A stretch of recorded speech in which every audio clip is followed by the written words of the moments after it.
5 राज्यों के विधानसभा चुनाव के लिए आज वोटिंग खत्म हो गई। 19 मई को रिजल्ट आएगा। एक साथ एक जगह हम आपको दिखा रहे हैं। जी न्यूज के महा एग्जिट पोल के मुताबिक बीजेपी पहली बार असम में सरकार बना सकती है। एक साथ एक जगह नॉर्थ ईस्ट में महा एग्जिट पोल के मुताबिक असम में बीजेपी को 80, कांग्रेस को 32, AIUDF को 11 और अन्य को 3 सीटें मिलती दिख रही हैं। जी न्यूज के महा एग्जिट पोल के मुताबिक पश्चिम बंगाल में दोबारा ममता बनर्जी की सरकार बन सकती है।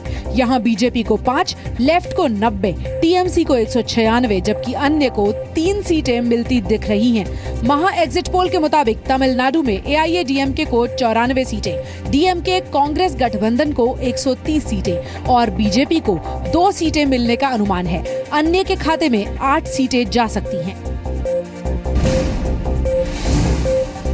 महा एग्जिट पोल के नतीजे प्रधानमंत्री नरेंद्र मोदी के कांग्रेस मुक्त नारे को और मजबूत बना रहे हैं, जहां एक और पहली बार नॉर्थ ईस्ट में कमल खिल सकता है, जो 15 साल से असम पर काबिज कांग्रेस के लिए इन चुनावों का सबसे बड़ा झटका साबित हो सकता है। बात तो स्पष्ट है कि अगली सरकार बीजेपी की बनेगा।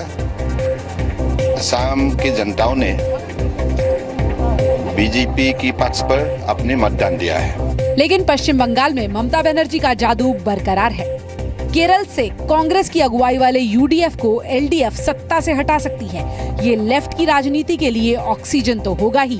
केरल में पहली बार बीजेपी का खाता खुलना राज्य में पार्टी की बड़ी उपलब्धि के तौर पर गिना जा सकता है। कांग्रेस को कहीं से राहत है तो वो है पुडुचेरी, जहां वो सरकार बना सकती है, और तमिलनाडु, जहां DMK के साथ उसका गठबंधन सत्ता में आ सकता है। रोचक बात यह है कि अगर केरल में सरकार का नेतृत्व अच्युतानंदन को मिला तो वो भारत के सबसे बुजुर्ग CM का रिकॉर्ड बनाएंगे। उनकी उम्र 92 साल है। और तमिलनाडु में DMK की कमान करुणानिधि को मिली तो वो 91 साल की उम्र में CM बनेंगे।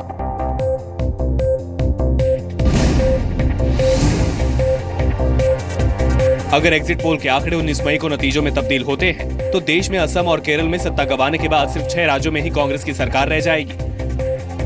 क्या 19 मई के नतीजे कांग्रेस के अंत की शुरुआत होंगे? हिमाचल प्रदेश, कर्नाटक, मणिपुर, मिजोरम, मेघालय, उत्तराखंड। 19 मई को अगर बीजेपी असम जीतती है तो उसकी सरकार 13 राज्यों में हो जाएगी।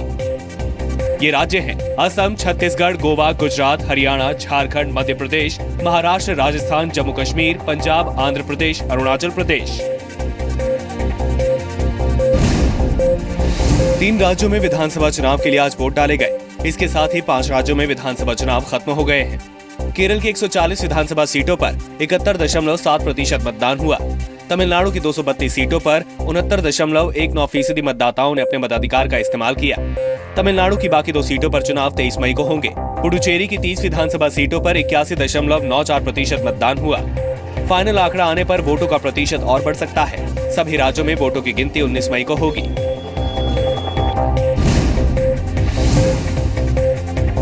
सिवान के पत्रकार राजदेव रंजन की हत्या की जांच बिहार सरकार ने CBI से कराने का फैसला लिया है। बिहार के मुख्यमंत्री नीतीश कुमार ने खुद ये ऐलान किया।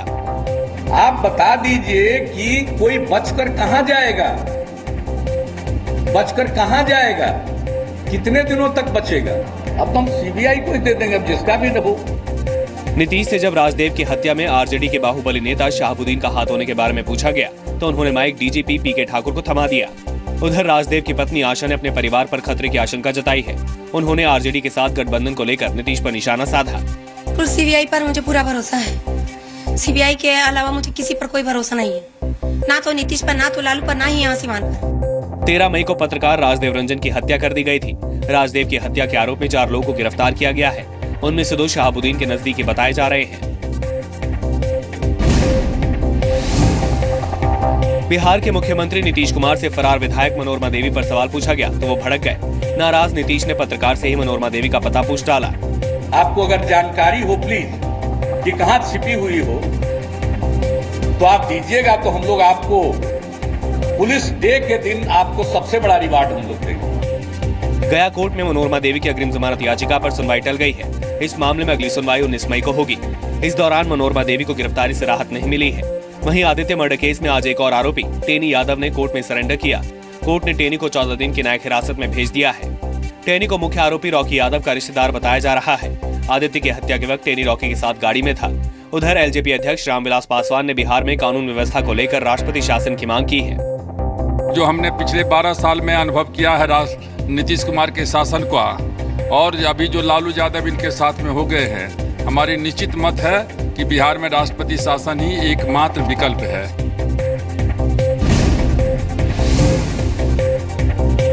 भ्रष्टाचार और आपराधिक साजिश के आरोप में गिरफ्तार गृह मंत्रालय के अंडर सेक्रेटरी आनंद जोशी को 5 दिनों के लिए सीबीआई हिरासत में भेज दिया गया है।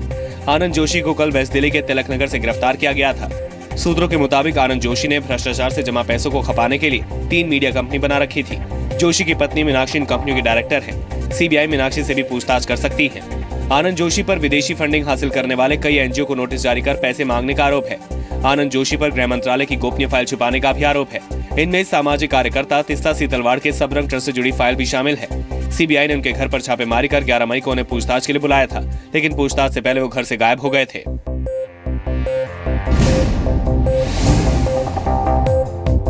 उद्योगपति विजय माल्या भारत आने के लिए तैयार हैं, लेकिन वापसी के लिए उन्होंने 2 शर्तें रखी हैं। विजय माल्या ने वीडियो कॉन्फ्रेंसिंग के जरिए यूनाइटेड ब्रेवरीज के बोर्ड को कहा है कि वो तभी भारत आने के लिए तैयार होंगे जब उनकी आजादी बरकरार रहे और पूरी सुरक्षा मिले।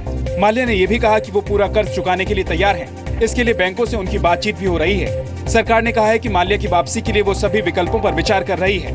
Once somebody has entered with legitimate travel documents, they don't then deport the person. We'll make every endeavor under the options available. 17 बैंकों के 9,000 करोड़ से ज्यादा के कर्जदार विजय माल्या 2 मार्च को भारत छोड़कर इंग्लैंड गए थे। 24 अप्रैल को विदेश मंत्रालय ने विजय माल्या का पासपोर्ट रद्द कर दिया था। सरकार ने ब्रिटिश सरकार से माल्या को भारत भेजने की मांग की थी, लेकिन ब्रिटेन ने इनकार कर दिया। ब्रिटेन ने कहा कि माल्या के प्रत्यर्पण की मांग पर वो विचार करेगा। इसके बाद सीबीआई ने माल्या के खिलाफ रेड कॉर्नर नोटिस जारी करने के लिए इंटरपोल को चिट्ठी लिखी है।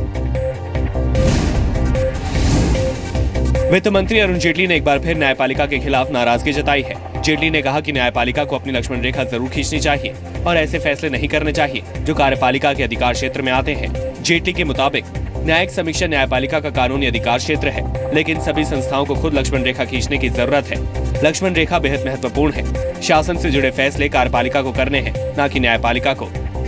पिछले हफ्ते जेटली ने न्यायपालिका पर विधायिका को कमजोर करने का आरोप लगाया था।